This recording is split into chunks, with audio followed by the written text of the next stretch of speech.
Hello, my name is Steve Terrebonne. I'm from New Orleans, or Metairie, Louisiana, and I am 58 years old, and I recently had a heart transplant 2.5 years ago. And I'm going to tell you a story about my whole ordeal from the beginning of having a heart attack all the way through transplantation. Excuse me. I'm a contractor by trade. I was a contractor for almost 30 years and worked with a lot of stress and a lot of hands-on experience. And I was loading my truck up one morning. It was about 8 o'clock in the morning. Just finished loading 20 sheets of plywood in the back of my truck. And I was getting ready to go across the Huey Long Bridge, which was under construction at the time. And had I not stopped to get some water, I might not have made it. So I pulled into a little gas station across the street from Home Depot, and I asked the guy, I pulled up and I had just put 5 aspirins in my mouth because I used to get migraines real bad, and that kind of would calm them down. So what I did is I asked him for some water. I was getting ready to get out of my truck, and my legs were getting numb. It was feeling a numbness from my lower extremities. I could feel a numbness working up my leg. And I asked the guy, I said, "Man, I can't get out of my truck. Could you go get me some water?" And he looked at me like he saw a ghost. He said, "Man, I tell you what, you're pale, so pale." He said, "You feeling okay?" And I had a friend of mine on the phone, and I was telling him that I wasn't feeling good, and I said, "Man, I think I'm having a heart attack."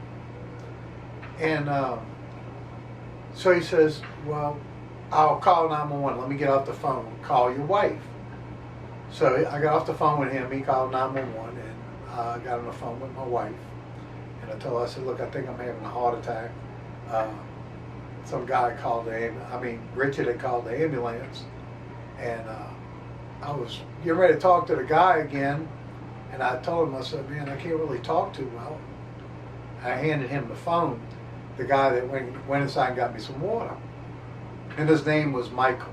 I remember that like it was yesterday. And so next thing you know, I wake up in the back of an ambulance. And the lady says, "Man, you're having a massive heart attack." And she says, "I'm going to take care of you and get you to the hospital."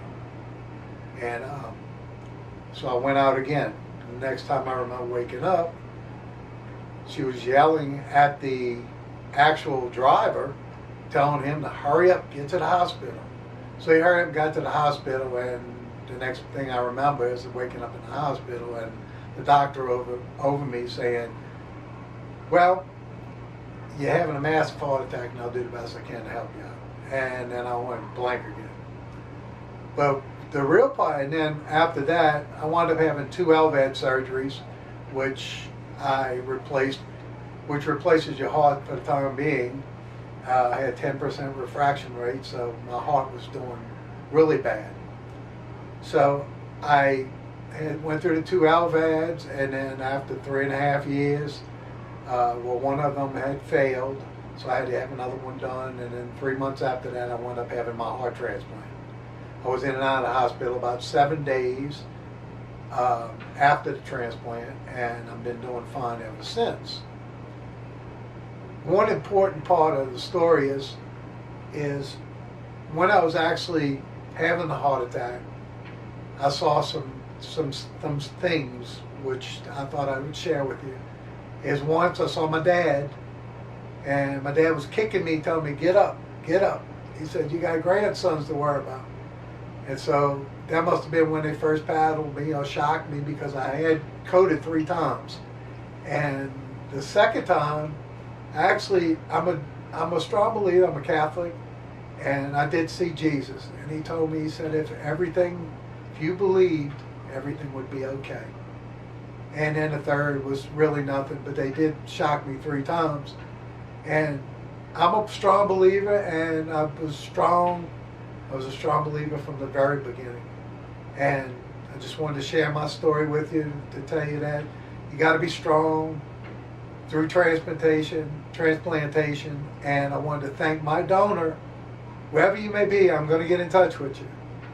But for the most part, thank you for taking the time to listen to me. I'm done.